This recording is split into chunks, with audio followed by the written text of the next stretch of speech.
Now, the delay in executing the new minimum wage by Nigerian governors has sparked widespread outrage and disappointment among workers, sparking debate on the commitment of state governments to workers' welfare.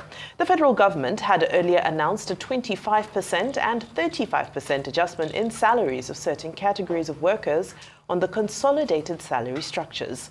The wage increase, which was supposed to take effect from January until now, had neither been paid nor the minimum wage of 70,000 implemented at the end of August. Findings, however, revealed that Edo, Adamawa, Osun, Taraba, Enugu, and Ebonyi states have commenced payment of the new 70,000 minimum wage to their civil servants. Well, Arise news analyst Dayo Sobowale joins us now to discuss the delay by the federal and state governments to implement the new minimum wage and the need to expedite action in view of the soaring cost of living due to rising inflation. Good afternoon, Mr. Sobowale. Welcome to the program. Right, let's get straight into it. There are reports that indicate that less than 10 states can actually afford the minimum wage from their IGR, so meaning they'd have to look into other ways to raise that money. Is this, in your opinion, a good enough excuse for them to re-engage or renegotiate minimum wage for their states? Well, the minimum wage has been signed into law by the president, July. You see, there are conflicting reports there. The federal government, according to TUC and NLC, has started paying. Some people have received alerts, although not all. And they even put out a wage structure from level 1 to level 17. And they added 40,000 to the 30,000 on the ground. Some state governments have started paying. But some, you see, the idea that some states cannot afford does not come in. Affordability is not the issue now. But the issue is the spread of the payment. You see, because even the Nigerian Manufacturing Association has said that they pay more before the increment, get me? So it will not affect them.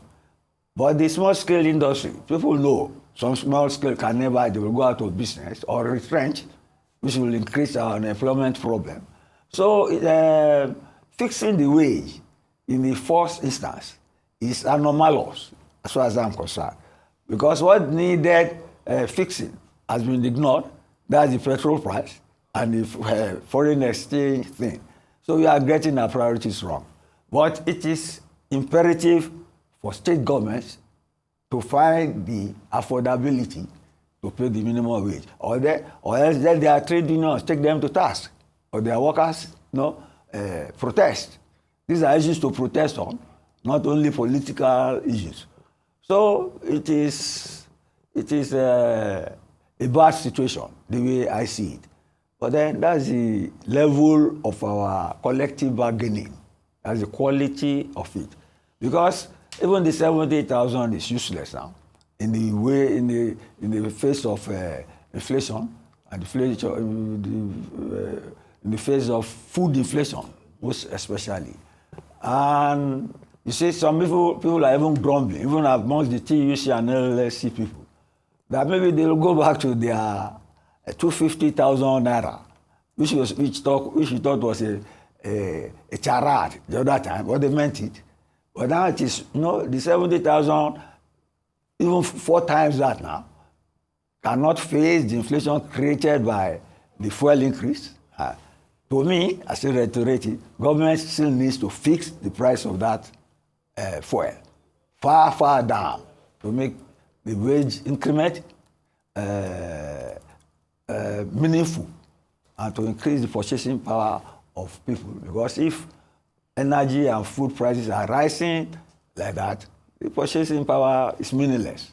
That creates poverty, that creates political discontentment. Government should respond to that. Yes.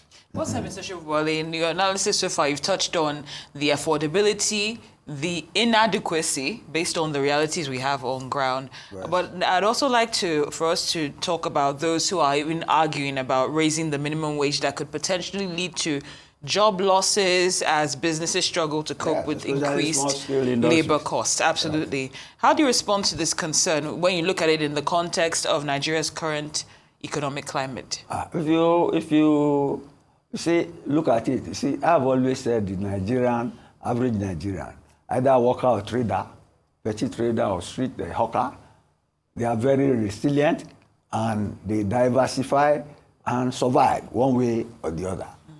We were discussing the other time, yeah, and I said, the money outside the banking system is far, far more than that which is inside. Which means some people, they may not be paying taxes, but they have liquidity, and that's why they are surviving. And that's why I keep on telling you, even the traders, even the food sellers, go to the markets. They are selling. Do you get me?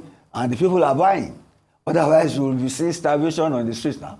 But look, go to the street. People, hawkers, they are on the streets. Even though they are laws that prohibit them.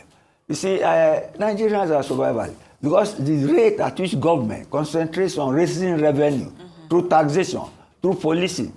You see, these vehicle inspectors, you see federal road safety people, hounding, chasing Nigerians. Even on Fridays, they are going to mosques. On Sundays, they are going to church. These people are pursuing the weekend. Government wants to raise revenue, whereas there's no commensurate social welfare response. And that is the issue. It is in the interest of government, you get me, to balance budget, to raise revenue, but at the same time, give breathing space for people to conduct their businesses. You get me? You don't expect a carpenter or what do you call it, or a mechanic who is training people to pay 70,000 to such people. How much do they make a month? But they survive in the system, no less. So, states, I doubt if there are any states can survive without paying these minimum wages. Because this is not the police state, it's a democratic state. So people should protest such repression, such undemocratic, irresponsive mode of leadership by coming onto the streets. It's not only federal government, they should be very placard that all the time. And then take their state government to task. That's the issue. And when the local government too, when they come on board, they have their autonomy, you should have. They have their autonomy. Let them protest against them. That's democracy. They have the right to protest. I'm glad you're talking about protest because one of the biggest frustrations in this discourse is the lack of consequences. You look at a state like Zamfara State, which is yet to even pay the 30,000 minimum wage. That is still yet to be implemented in that state. That's one of the richest states. It's one of, yes. So now, lawyer Femi Falana-San is saying that, the governors should be taken to court. Practically speaking, what's the action that can be taken, against these governors? Expose them.